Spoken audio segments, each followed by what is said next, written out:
angry at us. I feel like that's the funny thing about science is if Twitter gets angry, Reddit would probably love it. Like if somebody redid the Stanford prison experiment, it's going on the front page of Reddit. Like, let's be honest. Can you redo the Stanford prison experiment in a simulation? Yeah, sure we could. With like different groups of people playing each role. Yeah, I mean, I think that's the funny thing about the Stanford prison experiment, though, right? Is that it doesn't really matter which group you bring in; it's the role that they assume in the experimental paradigm that makes them, horrible people or feeling totally victimized. Could you like predict like time to corruption, like on? See, that would be the interesting variable there. I think actually is like how long does like the power take to corrupt you? What if they just end up throwing themselves against a wall and committing suicide? Well, then you reset stimulation. That explains a lot about authoritarianism. So can we throw like Buddhist monks in with like, Protestant like seminarians? I don't know, they're seminarians. Oh, interesting choice of groups. Yeah, yeah, sure. Yeah, in theory, yeah. It makes me wonder, like, what would actually be the difference between the Buddhist monk and the seminarian? I guess it depends on which denomination of Protestant. Yeah. Like, if they're Quakers, Quakers, they're probably going to be really chill. And if they're like hardline Calvinists, you deserve this. Like, this was predetermined. Then again, the Buddhists might be like, this is karma. Whack. So it could go either way. Really yeah, but depends. then would you have a Buddhist that's like, I am karma, like yelling at the end of it? Yeah, probably. I mean, it'd be a really interesting analog to like Myanmar. Ugh. I vote for the Quaker. The Quaker variable. The Quaker variable. The Quaker Quaker prison. variable. That just makes you kind of think like, wait, what? A Quaker prison? I feel like they were like, oh, you've shamed yourself. You need to, wear the 1800s underwear and go sit in the corner. I want to know how you read the output of that data. Yeah, it would be interpretation. You have the interpretation here. So then the AI agent got Quaker underwear and started running around in a circle. A question that I've asked undergraduates before that's always a fun point of launching into a discussion. Do you know why it is that the university IRB stopped the Stanford prison experiment? No. Trick question. The university didn't stop the experiment. They didn't care. Zimbardo's fiance forced him to stop the experiment because after a few weeks she saw what was going on and she said, I will not marry you if you don't stop this experiment. And that's why they shut down the experiment. The university didn't do a damn thing. Wow. That's extraordinarily dark. It is, That seems isn't it? very And like Stanford though. I love that you start your does, undergrads with that joke. It is, because a lot of people don't realize that like the only reason IRBs exist in psychology is not for people, it's for animal rights. And it kind of goes to show like the university doesn't really care about experimental ethics. They care about legal implications of the research. And that's the reason they did it, is they were like, oh, all the animal rights activists were speaking out against some of the work that was being done. And so they said, oh, okay, well, to guard ourselves from any sort of like legal culpability, we're going to put in an IRB. And then they were like, oh, okay, and then we should put people in there too. And then they did. And the issue is that like they really don't care. I mean, it's and the IRBs a lot of times are run by people who don't fully understand the experiments or the repercussions of what's going on. So different departments have different IRBs. For the non-academic, what's an IRB stand for? Institutional Review Board. They're an ethics board that every university has, pretty much. And there's even like private ethics boards, right? You can pay them to review your ethics, and it's like. That is a fascinating concept in its own right, because like what is it about this group of people that makes them more ethical than the volunteers at a university or just the volunteers from the general public, right? Like ethics is one of those things that, the guy on the street usually has a pretty good handle on like, this sounds fucked up. Like there's exactly. Like there's an Could we intuition create a about it. simulation of that guy on the street that's like, that's fucked up, and then create like an independent ethics review board created from AI that's totally objective and have like an independent rating, An AIRB. an AIRB. An AIRB. Oh, I That like would be, it. that's I actually like kind of it. interesting, right? Could you create an algorithmic way of doing that? I mean, part of the issue is that in really controversial research, you're supposed to weigh the costs and risks of the research against the potential benefits of the research, and those are really hard to quantify. Like coming up with Easy to it, like, manipulate. oh yeah, like, yeah. Twitter I mean, certain backlash. people, yeah, right, exactly. I mean, that's what it's come to now. Is like, how many, how much Twitter backlash are we going to get for doing this experiment if it comes out? And then, then they do it anyways. I mean, and then you look at certain things like Facebook, right? Facebook, in my experience, has the record of like what should go down in the history books as the Stanford prison experiment of our age, which was their emotional manipulation on the timeline that they pulled off a few years ago, when they just started manipulating the emotions of millions of people without their consent. And it's kind of like, oh no, we had an ethical approval. It's like, did you? Who did that? Was it Zuckerberg in the corner being like, yeah, this sounds like a great idea? Like that's my Zuckerberg impression.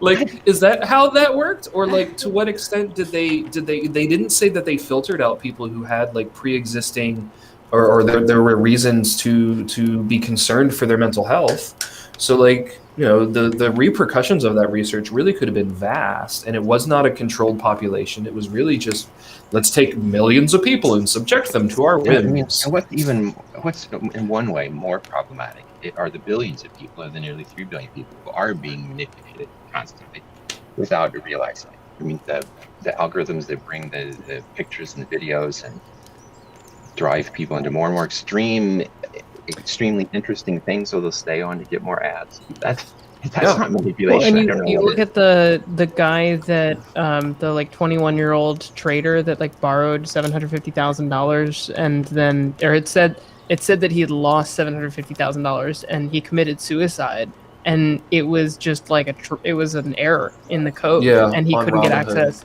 But the crazy thing is that when there was backlash to that, the change that they made was that there's no longer confetti in the app. Yeah. And it's like, yeah, because the confetti is what did it for them. Wow. Yeah, I mean, they don't, and a lot of people don't understand like the anxiety too that social media apps are causing. Like the push notifications are one of the worst things. Like it's just, you have this thing where you're constantly doing this, and it's literally a Pavlov's bell that sits in your pocket all the time. I hooked up the Topia World Bell to my phone so that it's always going off, and then I just keep it on airplane mode and nothing is significant anymore. Yeah. That's one way of doing it. Like, I don't remember the exact numbers, but the fact that when Facebook or Instagram is introduced into a new country, the following year, the suicide rates, especially of teenage girls, skyrockets. Jesus. I mean, I didn't know that. Yeah. So the following year, I know that it does increase suicide rates in young girls. I didn't know that there was like a countrywide thing. Yeah, I don't remember. I have to track down that article. Yeah, send that around. Please find that. Yeah. I mean, that sadly doesn't surprise me, though. I mean, it basically takes the worst of humanity and gives it a highway. 240 characters or less. How great of a person can you be in 240 characters? I'm great. Did y'all see the new life expectancy numbers for 2020 for the United States? I did. No. It went down a year and a half or something. Yeah, It on went down average, again? but for different demographics, it went down a Yeah. lot more. I think Hispanic men is like it went down 3.7 years. Wow. Jesus. Yeah. How much In of 1 that year. is COVID related? Because certain demographics in the U.S. have been going down for a while now. I know that in like the one of the ones that was like kind of the trend bucking one was the like white men have been going down for a while, and it's mostly suicide and like overdosing. Yeah, it But was is COVID like COVID. bucking a trend here It was COVID and overdosing. Yeah, it was pretty Hmm. ridiculous. in the Latino community? Well, that in average, yeah. So the article I Yeah. read didn't break down the details for the different demographics. They just used the general term of systemic problems that affect different populations differently. Okay. But it would be interesting to understand that more, because yeah, that's a big drop. It hasn't dropped like that since World War II, I believe. The article said. Jeez. Yeah, I mean, that would be about right. I mean, when it comes to it, that's wild though. I'll have to take a look at those. I didn't know that those came out. I've been in my own little data world recently. But yeah, those statistics always fascinate me, particularly when you look at like what the reasons are behind it. Yeah. Like some of it is just like things that they throw in their life choices, like things that end up in like heart disease. They usually attribute to like life choices or lifestyle or something like that. Just Unless many- there's some overlord that's only feeding you things to give you heart disease.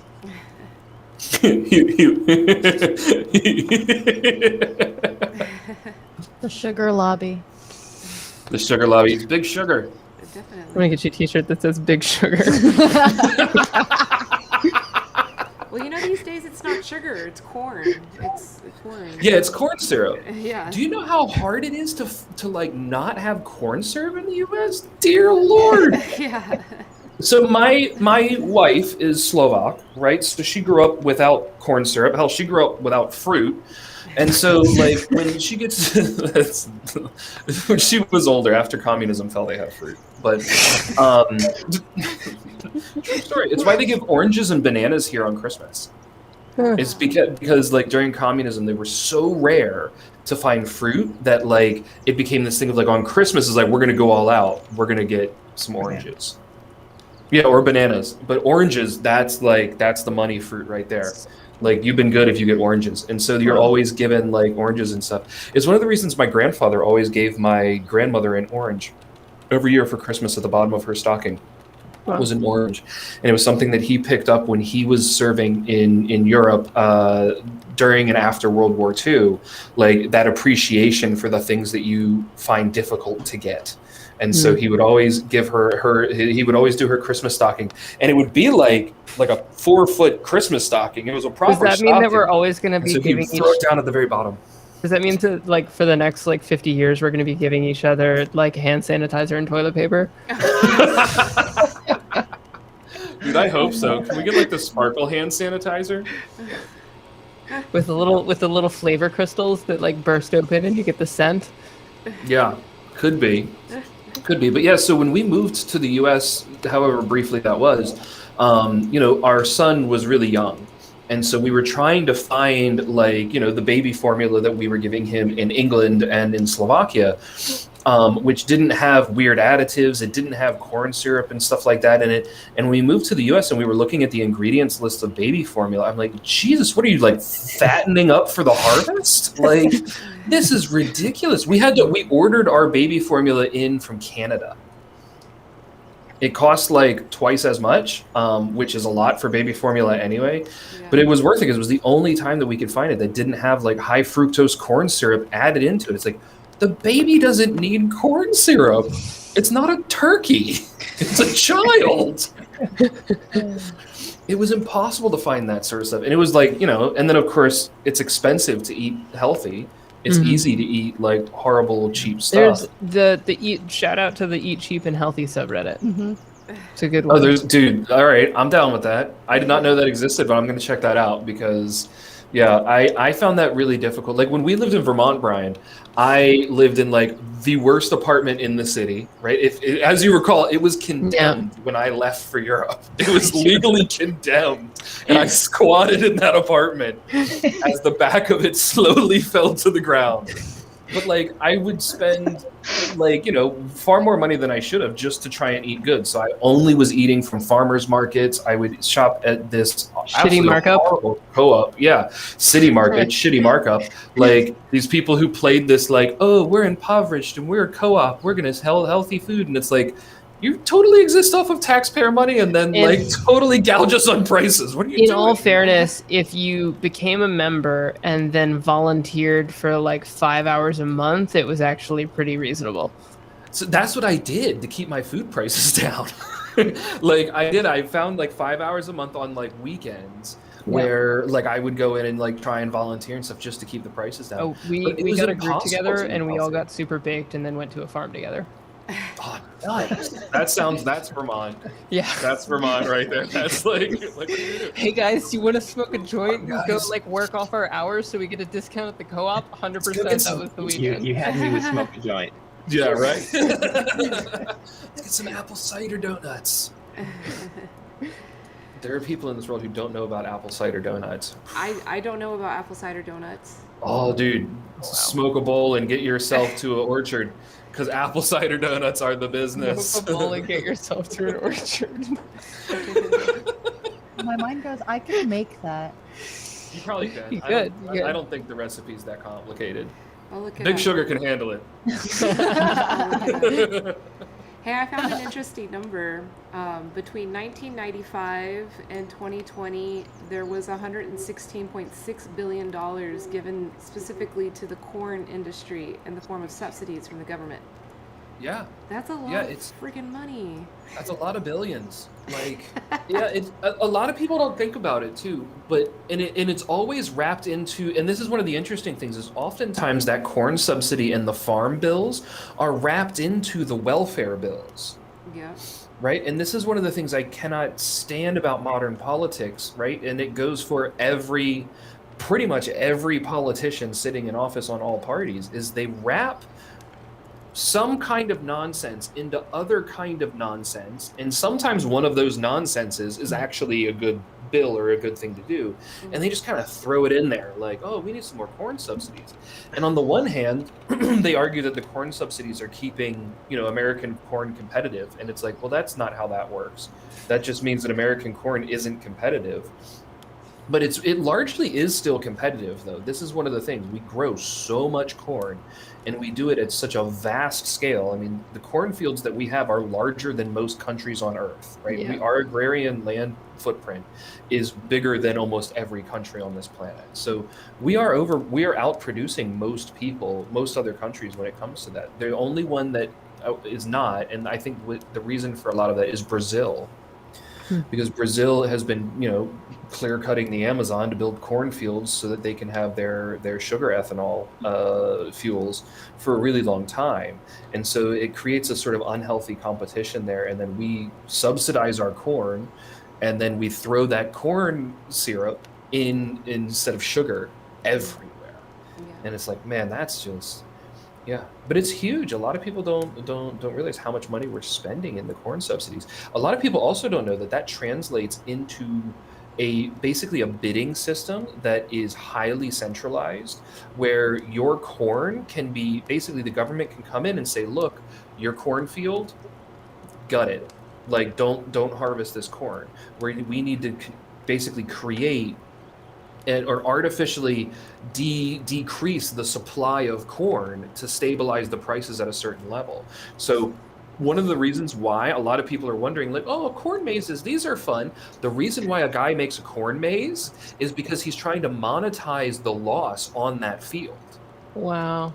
Because some suit came in and said, hey, that field right there, no, we can't take that corn in. We need to stabilize the prices. And so they're like, okay, well, this is a giant corn thing. Like, all right, let's turn this into a corn maze, and we'll ask people a couple bucks here. We'll plant some pumpkins and make it a whole fall thing, which is a fun way of getting around it.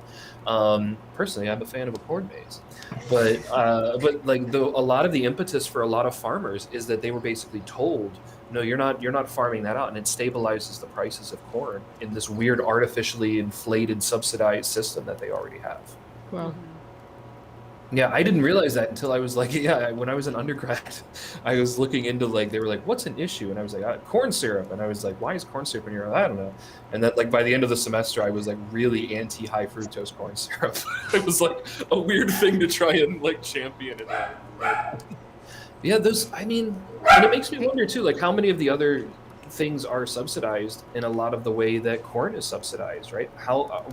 And then the health issues that come out of that, like diabetes and obesity and heart disease.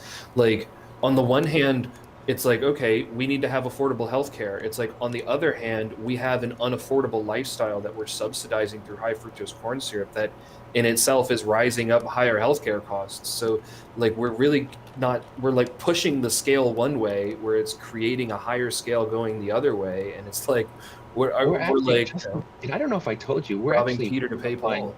We're applying for a grant, a European Union grant to study something related to this. Have I told you about this? Are we? I had no idea. What are we doing, Laurent? Yeah. Patty's the Center for Modeling Social Systems. Patty's driving that one.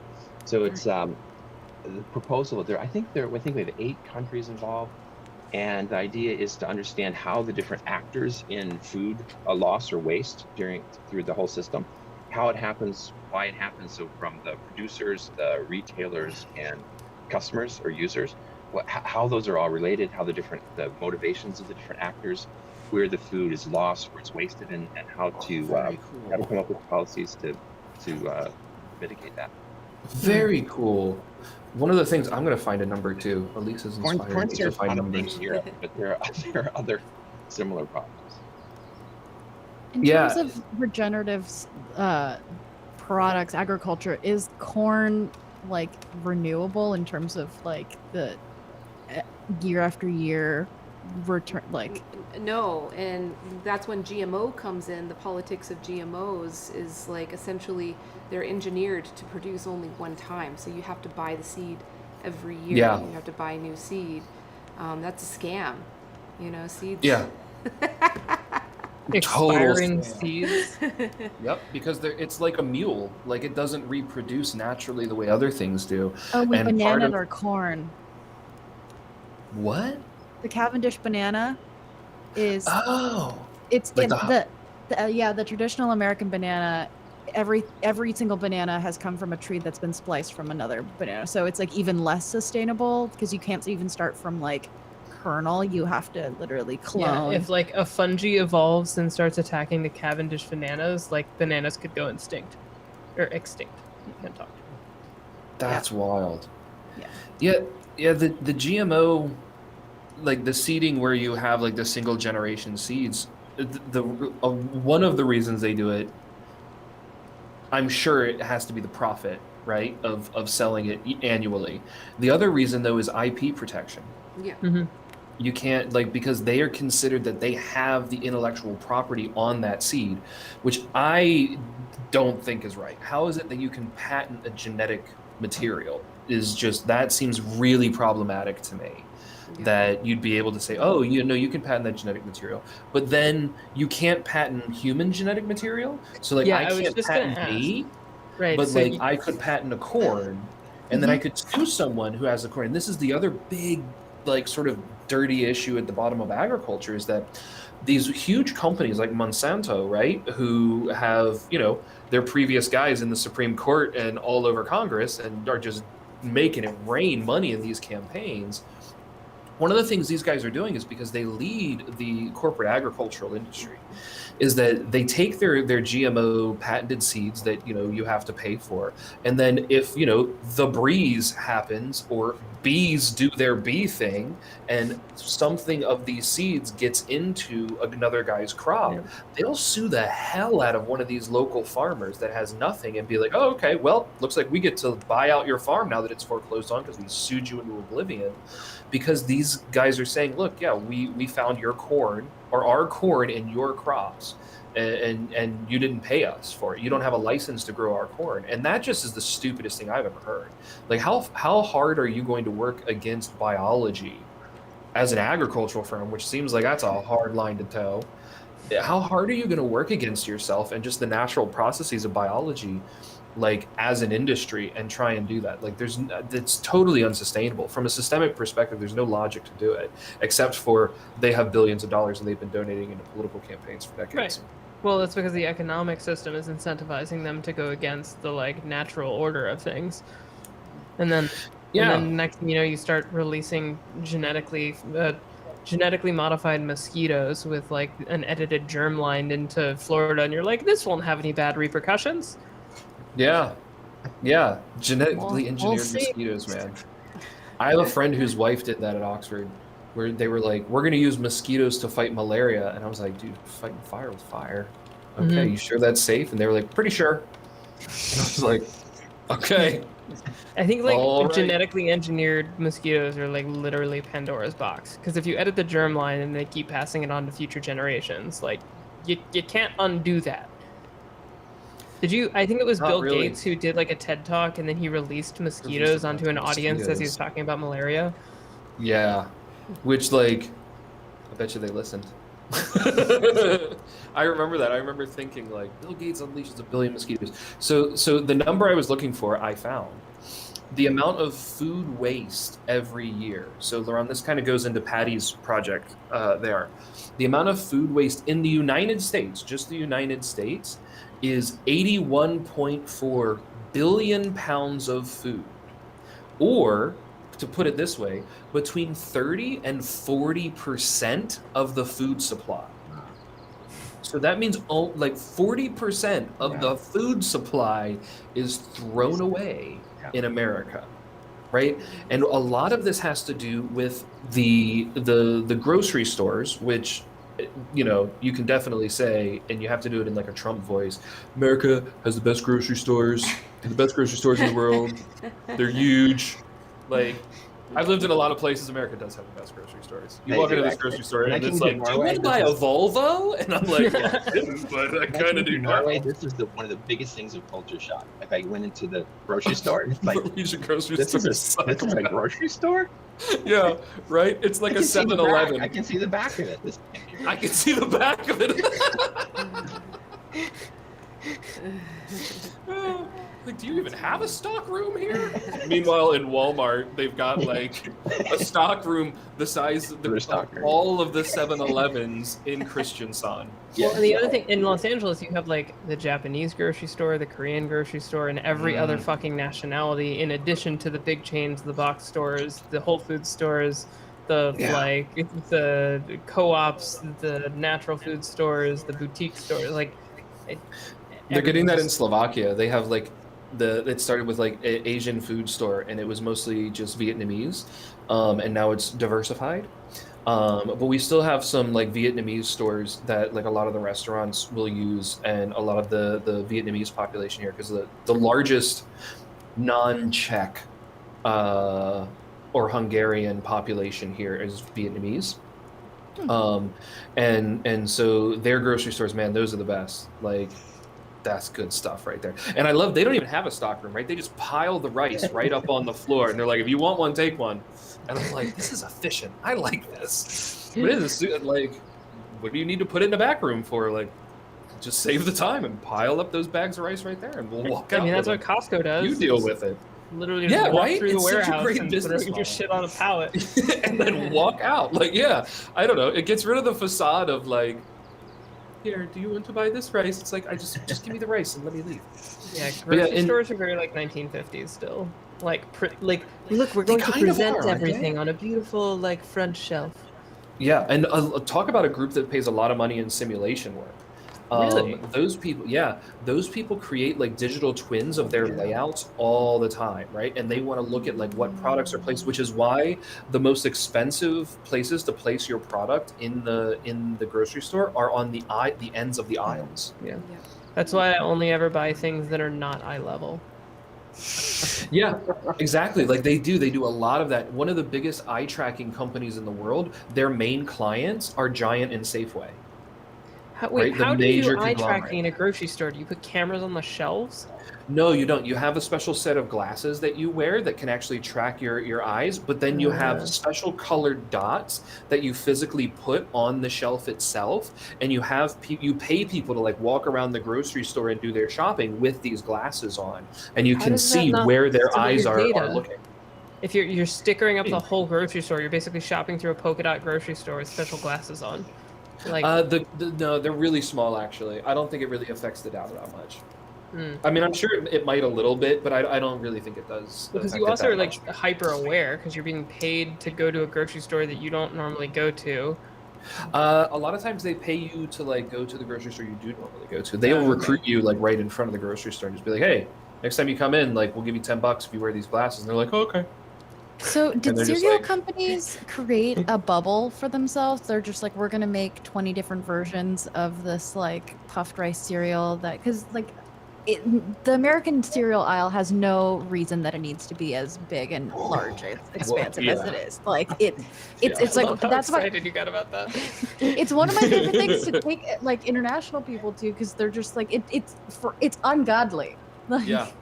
I took my wife to the cereal aisle in a grocery store as well, and she was like, "What is this?" I was like, "Cereal." She was like, "Why? I remember the Why first do time you I have came so to- many The cereals?" first time Juanita came with my Norwegian wife came with me to the U.S. and we went into I forget which store it was. And it was just like her. She went and looked at all the different butters, like how many Yeah. miles of butter. It's like what the heck? Yeah, I mean, and this is one of the things, right? They play a game of like optimization there, right? Because you want to have enough choice that consumers are like, "Ooh, I can have a favorite," but there is a psychological effect of basically being overwhelmed by choice, where when you go to that cereal aisle, you're like, "I can't even choose. I'm just gonna leave," and you go and you don't choose anything. And so having like too many choices and having choices be overwhelming is a really serious issue. And grocery stores are in the psychological literature, grocery stores are like the go-to example that everyone talks about here because everyone's always been like, "Oh, I want some candy." And you stand there and it's like Willy Wonka's chocolate factory in aisle 3 and you cannot figure out how to make these choices. And so a lot of it is like, where did you place the product? What color is the product? What shape is the product? You know, a lot of people, price is the last thing that you realize, right? Yeah. You don't think about price until you've already made the decision. And so that's one of the reasons why they pay so much to have that eye level product placement, right? You want to have that yellow M&M's wrapper, and that's and you put it right there. And so yeah, the eye tracking in the grocery stores is a big thing. Simulating the way that you walk around the grocery stores is another one. It's one of the reasons why your most common items are typically in the back of the grocery store, the furthest from the entrance, right? So that you have to walk through all of the other aisles in order to get to the things that you're most likely to need. And then all of the things that you're least likely to need, but most likely to impulse buy, they put right at the checkout when you're just standing there looking around and have nothing better to do than go, "Oh, I'll grab this Aliens Abducted by Grandma magazine and throw in the National Enquirer or buy For some another reason, I stick of gum." thought of structuring like a speed dating event in the same way, where like the people who are looking to get hot married are at people the are in the back, back. and then all the like vapid people who have a lot of likes on Instagram are at the front. Do people go to speed dating to get married, though? I don't Is that know. really I'm the married. supply I'm and not the person demand? to ask on this. Oh, I was thinking about okay. the grocery store right across from UCLA has a bar inside of it, like legitimately right next to the like prepared goods, fresh fruit section. And there's a full-on wine bar in the middle, which is very frequently populated by graduate students because that is the closest and most accessible place to. Hey, To hey, drink near baby, camp- do you want to go drink in the grocery Yes, store? I actually I had many grad student friends who would go on a date to the Ralph's bar. That sounds so classy. You know, you're Let me talking get that. about the grocery stores in LA and the diversity and the luxury. But you know, I was surprised to learn that there's a significant amount of food deserts in Los Angeles County, which you know is another data. That's another data play on like the amount of calories, like the percentage of calories that come from what's considered healthy food. And essentially, they don't even have a grocery store. It's like 7-Eleven and Circle K. Bodegas. And Yeah. bodegas, yeah, exactly. It's kind of a weird thing. You know, we're talking about how much corn we produce here. You'd think that there'd be enough. Like, why would a food desert exist? Yeah. Yeah, and it's common in all urban areas, as I understand it. Actually, it's LA, New York, a lot of places in urban areas. They just don't have a lot of access to good food. There's plenty of access to food. It's just not very good food for you. Mhm. And it's a real issue. Is a lot of it has to do with the business model. Those bodegas, right? They're set up without having a lot of like refrigeration. So you want to have stuff that's shelf stable, so it's going to have a long shelf life. And things that have a long shelf life either are things that aren't fresh and they don't need to stay fresh, right? Cheerios can stay on that shelf forever. Ding dong. Twinkies, yeah, ding dongs, get your ding dongs. And then they've got, but then you also have things that just are super high in preservatives, right? Where you can just pump it full of preservatives and it stays on the shelf forever. Whereas getting, an apple is difficult. I mean, like, I guess in a food desert, everything becomes an avocado, right? Like, you just can't get it there in time. You can't buy it in time. And if you do buy it in time, by the time you take it home, it's spoiled. And I think it's one of those things, if you can figure out how to solve the food desert issue, just in government subsidies, you'd be able to make a healthy living. Because I know that there's a lot of people who are trying to discuss it. I think Michelle Obama made this a big issue as well when she was first lady. Because if I'm not mistaken, that's how I learned about it. Is they were like, she's talking about obesity and food deserts. I was like, what's a food desert? Yeah. And then I was looking at it, I was like, oh. And then I remember thinking, like, when I was living in larger cities, I was like, oh, wow, okay, that's interesting. In Slovakia, one of the way that they do it is they have community grocery stores in every neighborhood. Like, basically, the way that the apartment complexes are set up here in Bratislava, for example, you'll have, like, usually like 4 apartment complexes that are set up like in a circle, and in the middle of that circle there's oftentimes like a playground. And it used to be that was like you just send your kids out into the playground, you're like, hey, and then you yell out the apartment window when it's time to come home. And there's always like, they have a word for it in Slovak, but it's like the ladies who are usually older, like grandmother age ladies, who just sit in the park and talk to one another, and they know the name of every child, and they like yell at the kids if they get out of line. And to this day, you still have like, there's still this kind of like effect of like the older women in the neighborhood who are like retired, and they're like everyone's grandma, and they know everybody's business. Like they're like, because they're talking. And every neighborhood has one of these. And typically when you have like 4 or 5 of those neighborhoods, you'll also have like a larger park. And next to that larger park, you almost always have a bar and a grocery store. And the grocery stores aren't great, but they're much better than a bodega in the inner city in the US. Like, I can get corn usually. I can usually get like lettuce. There's always like apples and stuff like that around. Like, you can get enough healthy food there that you could have a proper diet. And part of that is here, nobody eats pre-made food. Everybody, like, when you cook like, your dinner or whatever, like, you took the pork and then you took the vegetables and then you made your own gravy for the thing, and then you the rice and all that. Like, nobody's busting open a Stouffer's and just throwing it in, which is an interesting cultural change, right? How many people are really taught how to cook in the United States, like to cook proper, not just like 1 or 2 go-to dishes. Like, I can tear up some mac and cheese, but like, I cannot cook the way that my wife can cook. Like, I was, taught how to cook when I was younger, but it was just kind of like, as I got older, when I was in my teenage years, because of like sort of the dynamics that were there, my mom was kind of like, look, I'm raising 3 kids on my own, working 40 hours a week and going to school. I don't have time to cook fancy stuff for you guys. We're throwing some Stouffer's in the oven. And so as I got older, it became more pre-made food for that reason. Whereas with my wife, she never had that. So she was always around cooking, and her family, her parents are always cooking. I walk into their house and you can just smell it and you're like, oh, this is going to be good. And so it's really interesting to think like that. It's a self-reinforcing sort of like cultural circle, I think. Yeah. People are always going to buy the fresh food because they need the fresh food, and it's because they cook the fresh food, and because of they cook the fresh food, they're going to buy the fresh food. And so it kind of circles around. And so there's also this cultural component that I don't think is going to be solved just by pumping fresh vegetables into bodegas. I think that there's going to have to be some sort of like cultural shift. But yeah, exactly. But honestly, I think that inner cities that's not a hard, I mean, it's hard, but it's not an impossible issue, right? Because there are traditions in urban areas of like block parties. And if you start having like a nice block party where you got like some fresh potato salad, some coleslaw, and like really good barbecue going on. That all has to be fresh, right? You will offend people if you show up with some bad sides to a block party.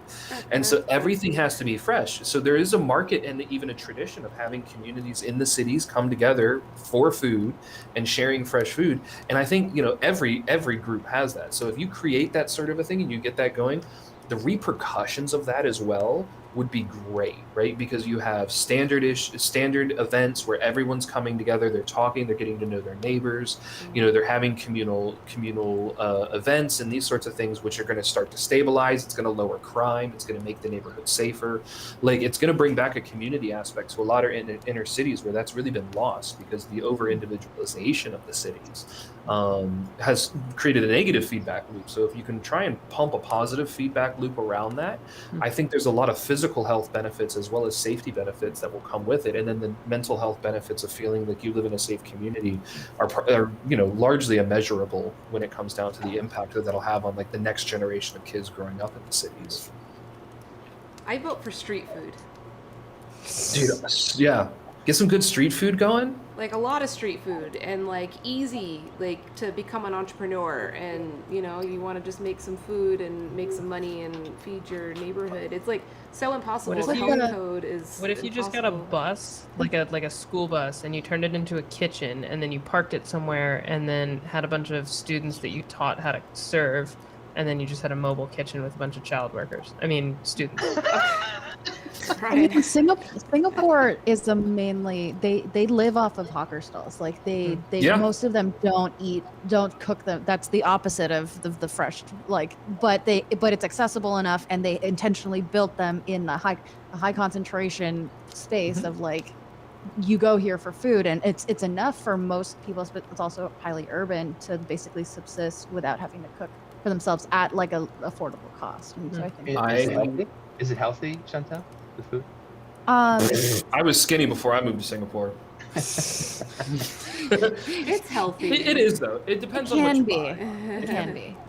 Like, they you are can get a cooking it Michelin there star for- rated meal at a hawker stall. Yeah. Yeah, So cool. there's one off. I think it's off of Bukit in Singapore. This lady who makes these like awesome dumplings and stuff like that. The line. She's only open like 3 hours a day, like 2 days a week, and the line is like immediately as soon as she opens it, like just goes. Yeah, in Singapore, it's not that different, I think, from Bratislava in that way, right? Because the hawker centers are spread out. They're in the center of the neighborhoods. There's not a lot of restaurants outside of the hawker centers, except in the shopping centers, like at the big mall areas and stuff. But most of the food is concentrated in hawker centers. It's cheaper than cooking yourself. When I lived there, I always ate at the hawker centers. I also had a hawker center on the first floor of my building because I lived in like a subsidized housing complex, the People's Park complex, which is right over top of the Chinatown subway stop, the MRT stop in Singapore. And they have this the Chinatown Hawker Center is just massive. And it's any kind of food you could want. And it was so good. Oh, I get so And excited it was with that. great. Oh, you like anyone You who had likes me at food, subsidized housing. Yeah, right. Oh, which was really confusing, right? To be a white guy in the Chinatown subsidized housing complex, they were so confused by me. They were like, "Why are you here?" And I was like, "Well, I'm living here." And they're like, "Why are you living here?" Like, because in Singapore, all of the housing complexes have to be ethnically distributed to represent the overall population of the country, except in the historical ethnic districts. So in Little India has as many Indians as they want. Chinatown as many Chinese people as they want. Kampong Kompor has as many Malay as you want. And then there's the financial district, which everyone jokes is like, well, that's just for white people. They just kind of have this joke of like, that's for the Onmo. And then they kind of like, that's the other than that, though, everything is ethnically distributed. They have these hawker centers. And some of them are legendary. Like, people will travel across the city. Like, they'll travel for an hour easy to get to like a hawker center and be like, no, that's what I really want. I have to have like the dumpling from this one person on the other side of the city tonight. And it's like, yeah, but it's an interesting culture too, right? Because the whole family goes down there. There's like guys who are sitting there. You have the mahjong tables. You've got people like talking, and and like actually hanging out there. And so it's like a social thing to go down to the hawker centers. Like I met a lot of people down there because I wouldn't take my food back up to my apartment and eat. A lot of times I'd eat just like at the hawker center.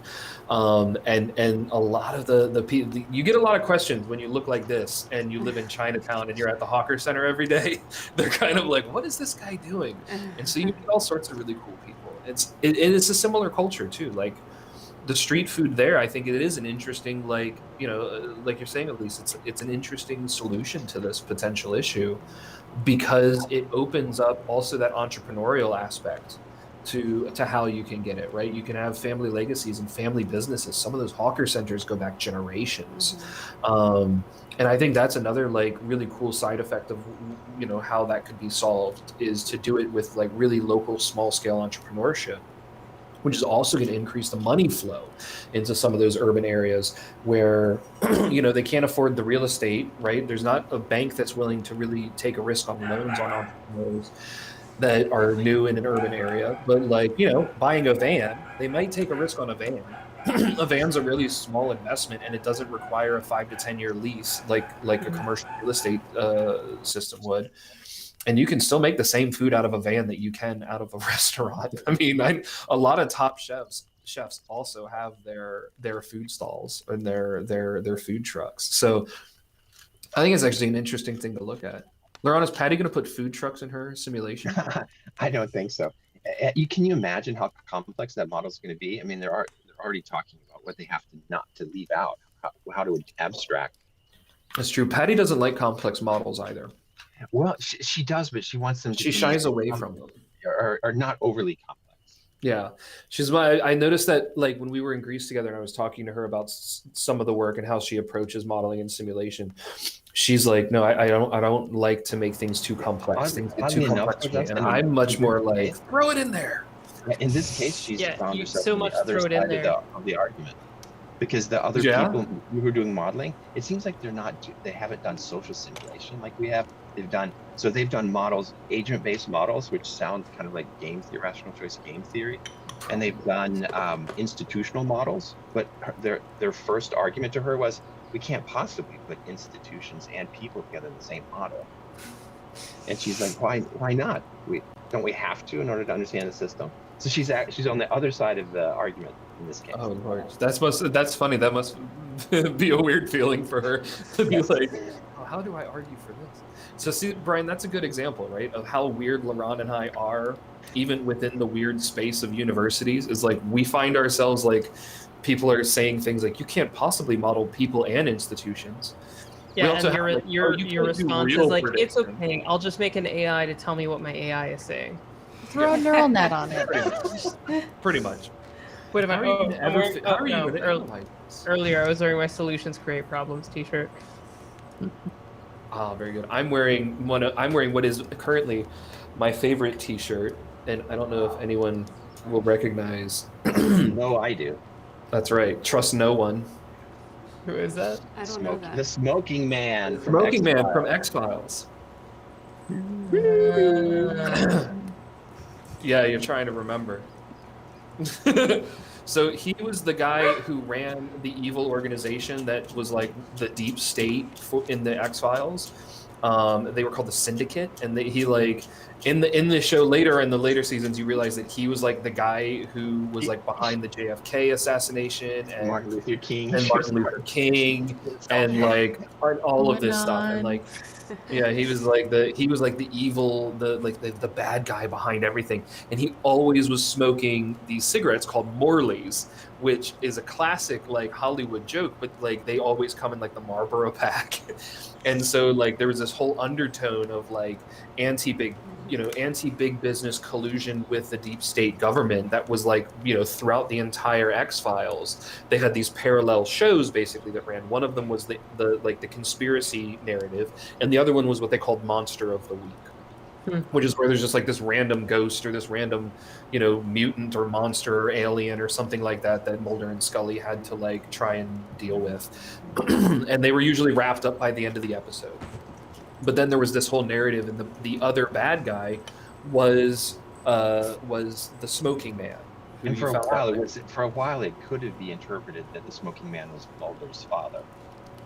Yeah, there was a thing that suggested that Smoking Man was Mulder's father because he definitely had some sort of relationship with Mulder's mother. Because Smoking Man and Mulder's father worked together for the CIA in like the 19 or like a CIA-like group in like the 1950s and 60s. I love how we went from corn syrup to AI to X-Files. Oh man, I can do X-Files all day. I'm like the biggest X-Files fan. Gillian Anderson was my first crush. Oh, mine too. Or no, she was my first crush. Someone asked. So you waited a while then, Laurent. It was not my first crush. Growing up in that like evangelical home, they didn't even allow X-Files. Well, You would not have been living at home when X-Files came out, though. No, I was at Princeton. You would have been in school, yeah. Yeah. I was still a wee lad. Brian, were you going to bring a question? Or No, a I think they were comment? asking. Someone explain why they hiding on at top, and it's the stream that's attached to my phone pointed at the screen. So, and it's only showing Chantel and I here. The easiest way to answer this question is to zoom out. There you go. So it only fits that. But if you scroll to the top of the thread, there's a link and you can join us. Or if you keep scrolling on RPAN, there's probably a better view on.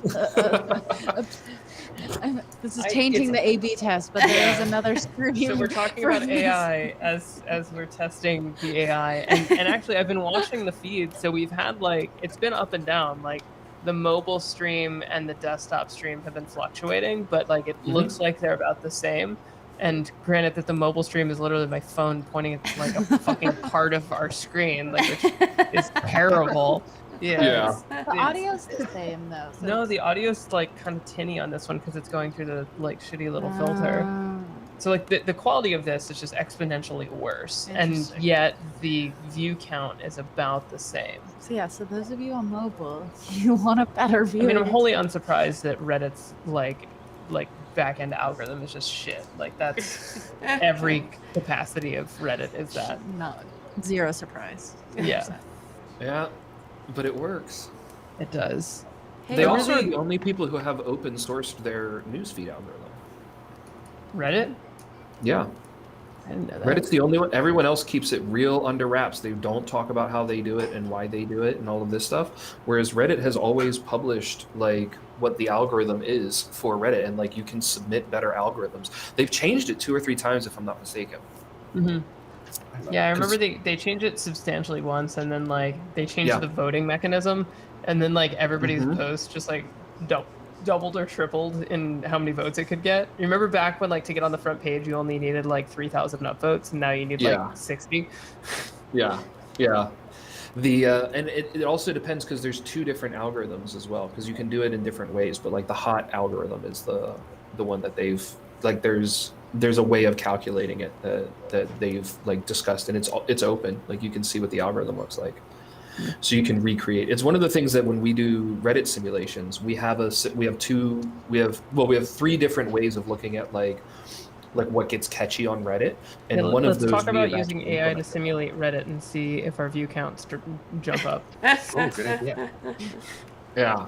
So there's 3 ways of doing it. One way is the way that everyone's trying to do it, and the 2 ways that we're doing it that aren't that way are actually pretty unique. The way that everyone's trying to do it is they're just fitting statistical models. Right? To They're Reddit. like, okay, to Reddit. You have to say yeah. Reddit a lot, like Reddit and Reddit, subreddits. Reddit. Like be specific Reddit, about Reddit, Reddit, Reddit. so people understand that we're Yeah. talking about Reddit. Hey, Reddit. my numbers have already started increasing. I've like tripled since we started. Just bang, keep repeating Reddit over and over again, and that's the key. That's the key. Take my upvote. The 42. That's the 42. Yeah, I just Um, got 3 upvotes. Wow. Awesome. Please, sir, can I have some more? Give me a So- Keanu meme. Yeah. So they have.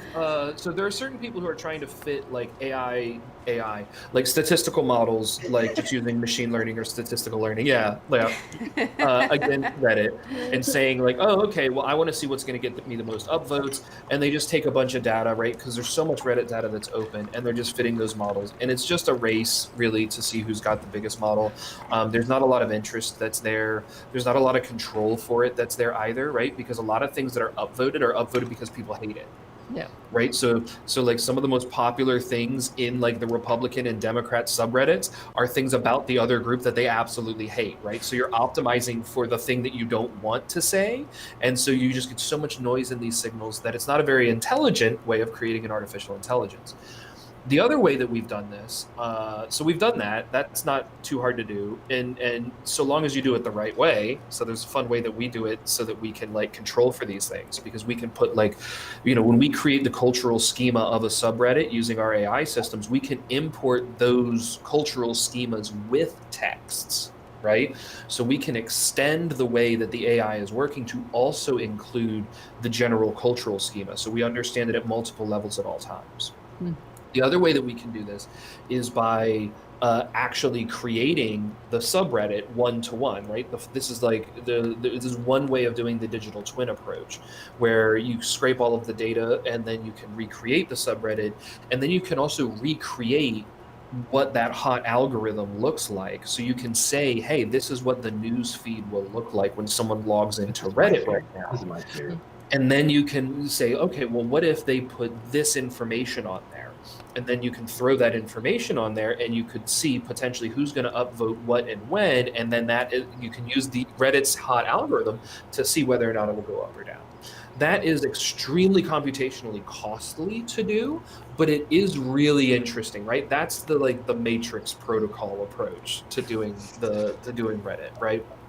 And then the other version of doing this is really the most computationally efficient way of doing it, which is creating the sort of psychological digital twins of every individual in the subreddit network, and then saying, hey, here's a new post that we want to put to Reddit, and then looking at the psychological qualities of that, not just the sentiment, but the sentiment, the emotion, the cultural values, the political, the morality signatures that are there, the personality signatures that are there, everything. Does it have to do with, religion, death, sex, everything?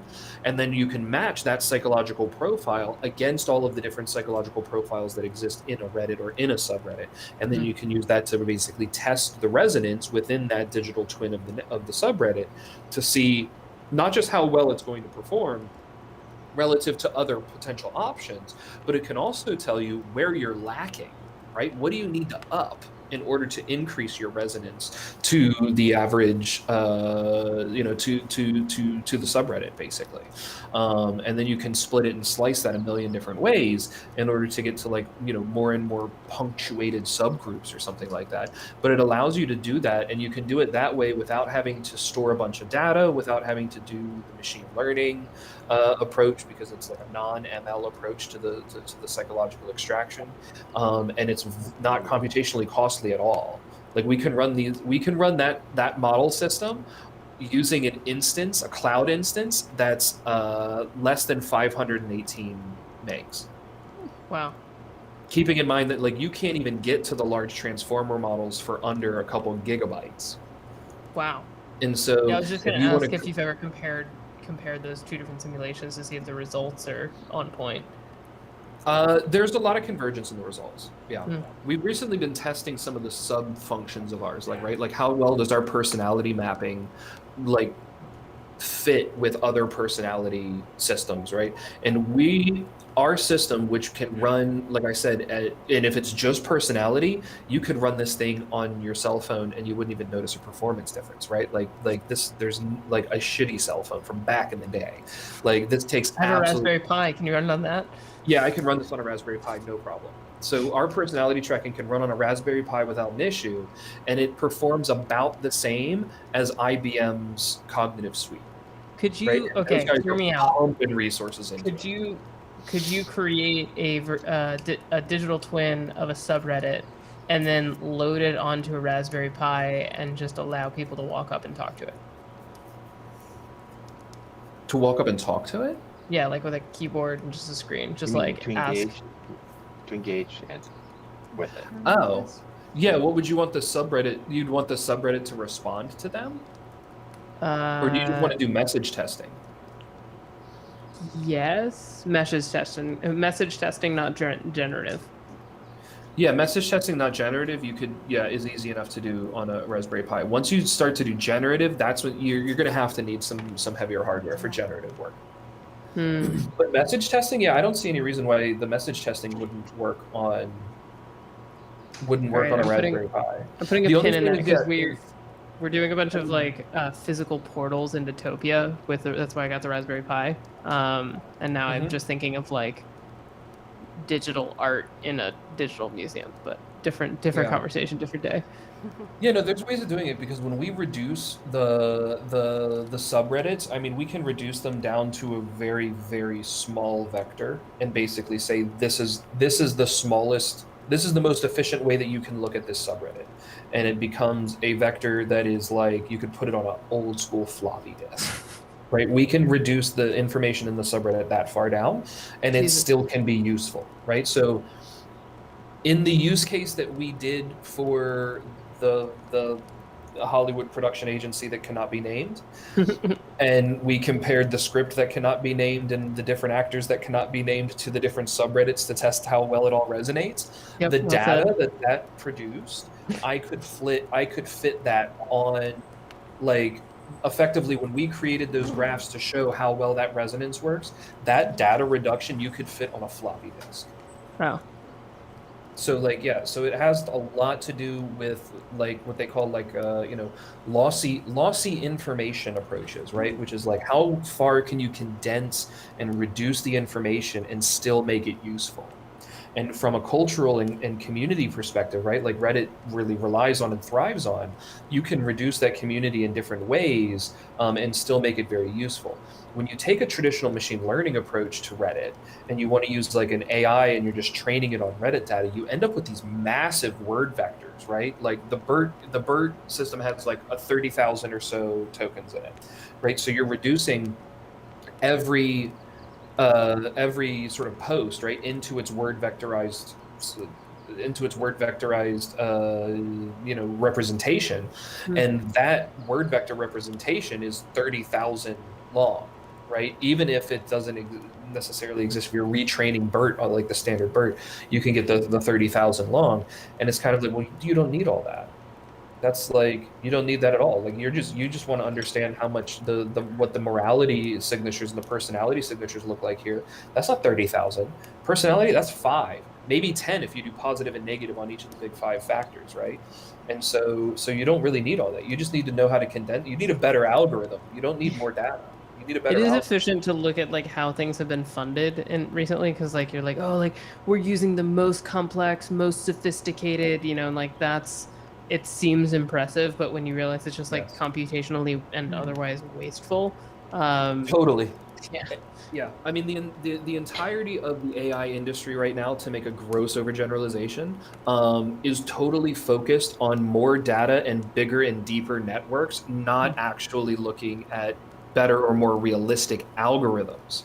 They think that they're going to get to AI by just banging larger and larger neural networks together, and that's not going to happen, right? And the easiest counterexample as to why that just will not work is the fact that you have certain things in the human mind that we are born with. There are certain things that are innate, and there are other certain things that are what you can call maturationally natural. That is to say, as we mature, we naturally develop certain things, right? Like capacity for language. You can train language, but you don't naturally develop language in an AI system. You could argue that like, oh, the training is the analog to that. It's like, that's debatable, right? But then there are a lot of other things, like facial recognition, for example, that we can recognize faces before we are born. Like they've been able to do experiments using light in the mother's womb that show that children are like turning and attending to facial structures like light. Like if you make like the shape of a face using light that's actually projected through the skin and through the tissue, and the children are looking at that and actually like becoming like enthralled by this because they look at that and they notice like there's something here that I need to be paying attention to. So facial recognition is something that is did they innate. do that same test with just like a normal fucking shadow? So they did it with non-facial structures as well. Okay. Yeah, Okay. Yeah, they're working. There were all sorts of controls in this, and it shows that like the facial arrangement is the one that the children they know to attend to that more. And when you From look, an evolutionary children point of as view, soon you as need to scan for a face to survive as soon as you're born. yeah, because How much of the time are our eyes open inside the womb? It's just, what are we looking I at? actually don't know exactly how much eyes are open in the womb. I'm not sure. But what would we need to see? I don't know, but your eyes need to work before you pop out. So you gotta take a look around every once in a while, just to blink, make sure they work. Am I still in a fluid sack? We here? We still here? All right, cozy and warm.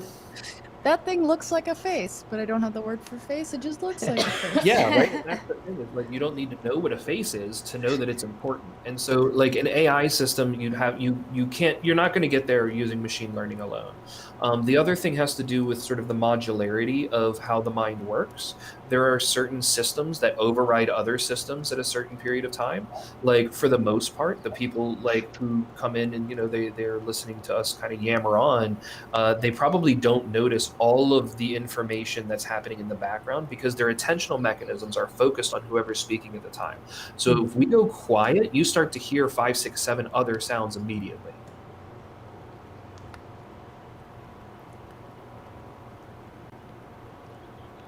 And those are sounds that you weren't thinking of because your attentional mechanisms were being overridden by the sound of my voice.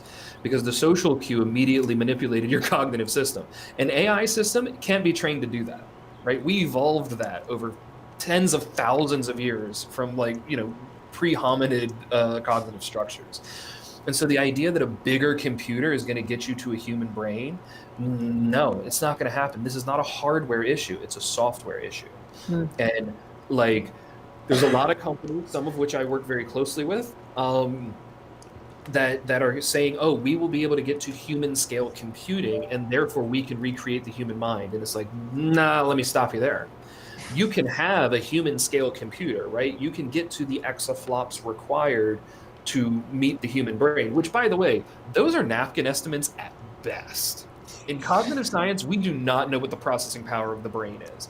They're like, they try and come up with the analogs and this and that, and it's napkin estimate at best. And the variations between the higher end and the lower end of those people who are making those estimations are like orders of magnitude different. We do not know what that is. But assuming we even get there, you still have the issue of the hardware itself. You're not just going to turn this computer on and it's going to be like, hello, Brian. Thank you for activating me. It's not that's just no. You're gonna and even it needs out the social too. I mean, the embodied and the social, which is why you just embody an artificial intelligence. I think has to be the key in some way. Yeah, because it's how our intelligence it's embodied and it's social. Yeah, the things that make us human are the things that are like culture and religion and sociality, like those aspects, which you're not going to be able to teach a dry machine with a neural network just using a bunch of data. And God forbid we think that Facebook and Twitter are real human sociality, right? That's the fakest crap that's out there.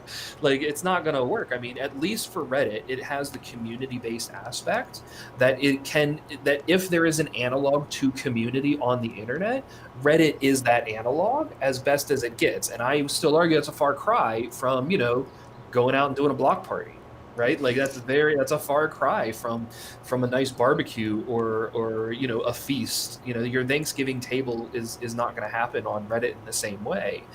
And so to get an AI system that can get you there, right? To have a human level AI, it needs to have a certain amount of cultural and social, understanding. I mean, that's why we evolved the brains we did, was to live in large groups, to be able to mitigate social and economic, environments that come from our transition from standard higher order primates to living in small scale societies and then now living in large scale societies.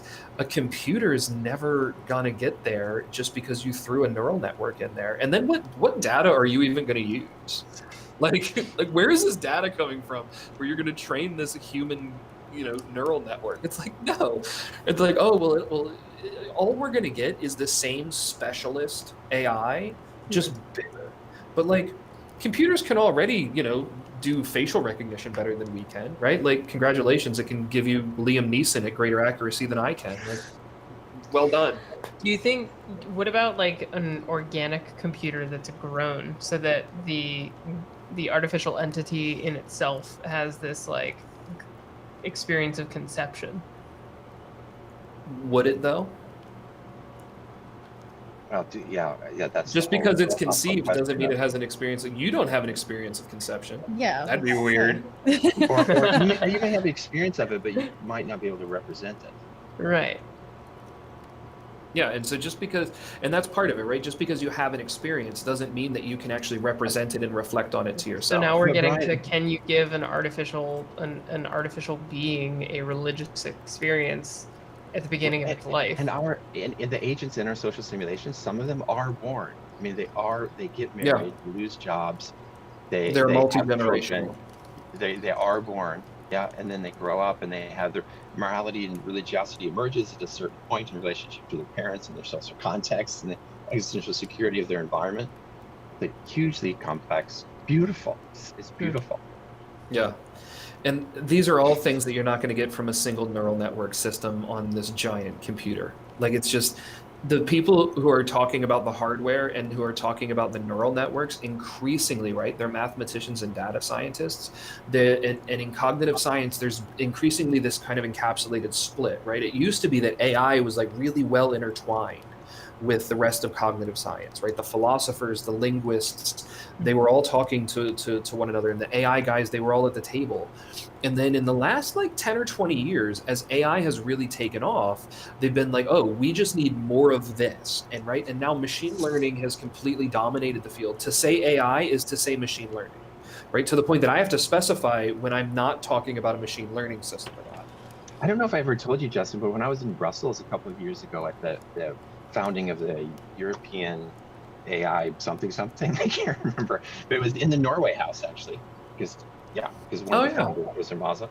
It's like there were several references to this. It was you would have loved to have been there, because it was like the guy that would say things like, now I know some of you think that machine learning and AI are the same thing, but let's move on quickly. You know what I mean? It's like really touchy issue. It is, yeah, and a lot of it is because machine learning is really successful at doing a lot of things, and so money has poured into machine learning, and it's really encapsulated itself as kind of like this own thing. It's its own industry in the way that the broader cognitive sciences aren't. The broader cognitive sciences are largely people, a lot of them still academics, that are kind of like nailed into departments at universities, and they're increasingly not talking to the forefront of the field, which is now happening in corporate spheres. And there's a real tension between academics and corporate entities, right? There's not a lot of collaboration there, and there's a lot of reasons as to why that is. But the ML group is basically doing its own thing, even in AI. And then in AI generally, they're not really talking to the rest of the cognitive scientists. And so as they keep going and say, oh, look, well, we can do facial recognition better, we can play chess better, we can do Jeopardy better, and all of these things, you know, the rest of cognitive science is starting to look at things that are like now more cross-cultural, right? And trying to say, like, okay, what are the actual human universals? And trying to look at these aspects, and they're increasingly kind of saying like, well, this is interesting and this is interesting, this is embodied, this is definitely situated in social context, this is something that's socially learned, this is something that's evolved and innate. And machine learning is just like, we need more data, and they're just not even talking about like what the relevant data I is. think it's unfortunate that another example of that, Justin, is the artificial life literature. And there's this enormous literature and focus on how to simulate the emergence of life of different kinds. And that's, I mean, not even social simulation people are really engaged in that literature. The only reason I came to it was reading, I bought a book, I went to Bletchley Park, which is the place in England where the first computer was made, the first digital computer, right? The Colossus that Alan Turing built. And it was like a pilgrimage. It was absolutely, it was so much, I was like a nerd in a candy shop. I was a nerd in a now decommissioned intelligence unit. and it was really cool. And you can see like done a refurbished version of the Colossus there and stuff. And so I bought a book that was the Essential Turing. It's like a collected book, like this thick, of Alan Turing's essential writings. And a lot of people don't realize that he only worked for a few decades, right, before he committed suicide. And in that short career, he founded a new field of research that currently today would constitute its own department or its own conferencing body in academia every few years. Like, he was a genius, the level of which the world only sees very rarely, right? He founded computer science. He founded AI and cognitive science. He founded artificial life. Like, a lot of people didn't understand, how can we get to artificial life? And he was like, well, you could have these different cells, and as the cells get rearranged in different ways, they can take different forms and different functions. A lot of that original work was really laid by Turing himself, because the guy was just a super genius. People they don't get it, how smart he really was. But when I was in Bletchley Park, I bought that book, and I remember reading it after I got back to Oxford, and it was an amazing read to kind of go through. When I moved, I had to get rid of that. And I actually rebought it. It was one of the first books that I rebought when I decided. How can you get rid of a book? What is this? Get rid of a book? Dude, I got rid of like 1,000 volumes when I had to leave Boston in a hurry because they were trying to deport my family. We left all the books, and I donated them to an organization that it's called More Than Words. So shout out to these guys. They are like the greatest nonprofit I've ever heard of. Like, everything about them, you can tell they're just ringing every bell that I have, right? So they're a nonprofit organization focused on trying to get inner city youth into entrepreneurship.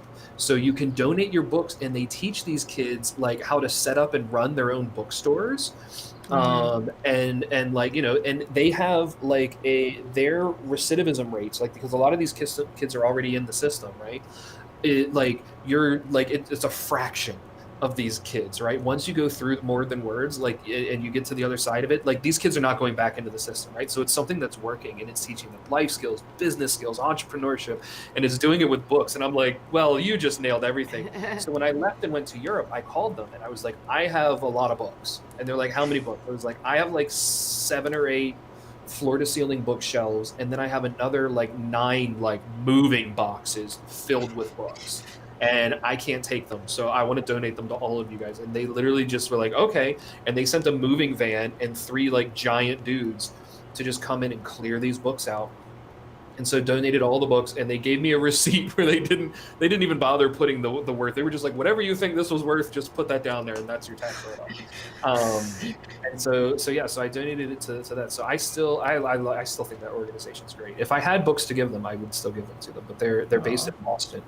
But yeah, so that particular book, though, I had to get that one back. So I've rebought that one and a few others when I sort of moved and finally bought a house here in Europe. It was like, okay, well, now I have a house, I need a bookshelf. Now that I have a bookshelf, I need to get my books back. So I started with that, and the Essential Turing was there. But that was a wild place to visit too, because it's Bletchley Park, so it has this extreme air of intellectualism and this tradition of genius. But it's in Bletchley, and Bletchley is not a city of extreme intellectualism or genius. When we were there was this pro-UKIP Brexit parade, which, I mean, feelings of Brexit aside, it was just a very surreal situation. It was very these people just started marching out of nowhere with British flags and pictures of the Virgin Mary, and it was, and we were kind of like, what's going on? And I was with a guy from Ireland, and in Ireland, when you start marching with pictures of the Virgin Mary, things get awkward really quickly. And so he was like, I don't know, were we going to be in trouble here? It's like, I don't know. And we were just starving. We were looking for a place to get some food. And so most of the food was all sold out. They didn't have anything. They were doing a weird street fair for this march or something. And then we were like, I don't even know. So we started walking back towards the train stop, and we walked into a pub. And we're like, all right, well, let's just get a beer, and then we'll see if they've got any sort of munchies at the pub. And we walk in, and the pub goes quiet. It's it's a joke, right? An American, a Slovak, and an Irishman walk into a bar. And it just got deadly silent. And like they looked at us and they were like, it was like the sort of thing you imagine when you walk into a bar in like, you know, East Texas or whatever. And it's like, you're not from around here. Like it was like one of those moments in this bar. And I was like, well, this is more weird. And so I order a beer and the guy like just took his sweet time pouring it. And he's like staring at me the whole time I'm pouring this. Like, I'm like, don't look at me, man. I'm American. That was like the original Brexit, okay? Like, and it was really. And I go and I sit down, and my now wife is like looking around, like this place is really weird. And we look, and there's a Christmas tree because it was right before Christmas time, and so they're playing like weird covers of rock music, but not the originals ever. It was like a cover CD of like really bad covers of like old school stadium rock, like Journey and Whitesnake, and like just like it was like, you know, you're like Bon Jovi. So you've got like, you know, a weird acoustic version of like, you know, Don't Stop Believin' going on from like a British guy, and it was very odd. There's a Christmas tree, and then there is a pink fluorescent painting of Scarface in his bathtub, like over top of the mantle place of the fire. And we're just sitting here like, are we in like this weird British version of a Salvador Dali painting right now? Like, what is going on? And then we went and we were trying to, I was thinking like, oh, we should get another round, or we should go to the train station. And the bartender was like, I think you should go to the train station. We were like, fuck you. Okay. Like, we're out. We're done. And so we left and we went to the train station, but it was just like, everything about it was just like, almost like a dreamlike state after I was in Bletchley Park. And I don't know if it was because I was just so excited about being in Bletchley, or if Bletchley is just a really fucking weird town. It sounds like the latter. It does. It sounds like the latter. But then when you're in Bletchley Park, it's like beautiful, and like there's gardens with ponds and ducks, and you know, pictures of Benedict Cumberbatch, and you know, all sorts of like, you know, and then like the actual Colossus machine, which still like it shows you how it runs and everything, and you can see how the people decoded the Nazi messages and everything, and you're like, yay! I actually have to go, guys. 7:30. Oh, that's right, 7:30. Yep. Time is Bye, up. Laron. Bye, Bye-bye. Laron. See We you in love 2 weeks. you. See you next week or 2 weeks. 2 weeks. I like how before Laron like kept just like running from side to side, and then as he tried to leave now, he was like, oh, very good. Okay, well, I guess if it is that time indeed, I'm going to get some breakfast. Breakfast. That's All right, right. we're shutting down the streams. We'll be back in 2 weeks for practicing safe sex. You can find us again at topia.io/citizens. I don't always talk this way, but I will when we start next week. Thanks for joining. 5 people watching, 12 people watching. We see you. Give us an upvote. Upvote, Reddit, subreddit, subreddit. Right. I'm gonna make you do this next week too, and then you're gonna have to do the rest of it in your ASMR voice. we gotta test every variable. That's right, for science. Brian, for science. Give us an upvote. All right. Oh, see damn you it, guys. I got a downvote. Damn it. Until we have Oh, no. 12 upvotes. ASMR voice got a downvote, Brian. Science says it's wrong. Reddit. Science hurts my feelings. Brian hurt a lot of people's feelings. Science doesn't care about your feelings. That's right. And we Science had is a cruel bitch. 212 unique watchers. Woohoo. Yeah, I'll send you. 212 unique watchers. Uh-huh. Stats on That's this like- one.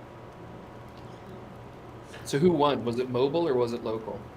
I gotta check. I'll check mine too.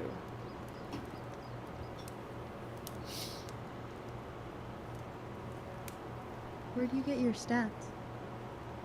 234. 234 people I watched have us to stop meander on it. about all sorts of weird stuff. Yes. Huh. Stopped it. That's like 200 people more than I thought we would get. And if someone had come in with some boobies and take their shirt off, then we would have quadrupled that number. Actually, we should test I got a that. couple ex-girlfriends that could make that happen. Oh, actually, now I'm wondering if Pornhub videos would load in Topia. Well, for science. You want your account shadow banned? Do you want to get blocked out of your account? Which account are we talking about here? I don't know. Either way, I got to count on accounts. Brian I'm not got worried. blocked for a week at the beginning of our relationship, and it was the most stressed out about Reddit I've ever seen him. So I'm reticent to let that happen. Yeah, let that but happen I again. made a few phone calls and then we got around it. Can you not stream Pepper Heart's first interracial gangbang? I'm trying to find something to test. Like, I I mean, are you going to take it to God. 11 immediately, though? Like, What was Hamilton again? It was American Dill fucks a bunch of Brits. that's